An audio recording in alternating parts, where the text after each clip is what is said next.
Pakistan's military leadership has marked the first anniversary of Mark-i-Haq with a powerful joint briefing in Islamabad. And one statement is dominating headlines. Score 8-0. That claim was made during a tri-services press conference featuring DGISPR, Lieutenant General Ahmed Sharif Chaudhry, Deputy Chief of Naval Staff, Operation Rear Admiral Shafat Ali Khan, and Deputy Chief of Air Staff Projects Tariq Mahmood Ghazi.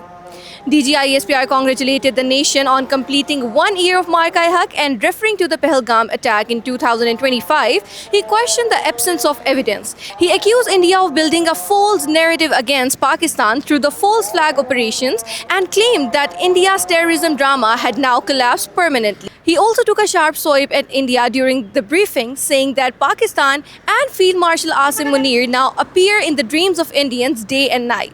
DGISPR said Pakistan defeated an enemy 5 times larger and praised the unity shown by the nation from Peshawar to Gwadar. He accused India of targeting civilians, women and mosques during the escalation and claimed Indian leaders appear more like warriors than politicians. He also stated that Pakistan seeks peace in the region but remains fully prepared to any aggression, warning that war between 2 nuclear states would be madness.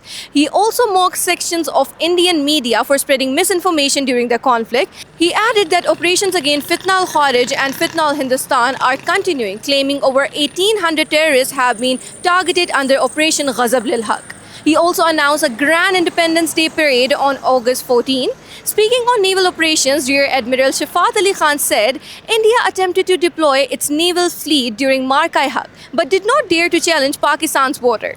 He stressed that Pakistan desires peace, but peace should never be mistaken for weakness. Deputy Chief Air Staff Project Tariq Mahmood Ghazi said the Pakistan Air Force monitored every enemy movement and carried out integrated multi-domain operations during the conflict. He revealed that on April 29, 2026, 4 Indian Rafale fighter jets attempted to approach the border, but Pakistan's radar system immediately detected them and aggressive combat air patrols forced the aircraft to turn back towards Srinagar. He also claimed India had to realign its forces and that Indian aircraft never entered Pakistani airspace. He also declared the final score as 8-0. He further claimed Pakistan shot down 4 Rafale jets, 1 Su-30, 1 MiG-29, 1 Mirage 2000 and 1 unmanned aircraft.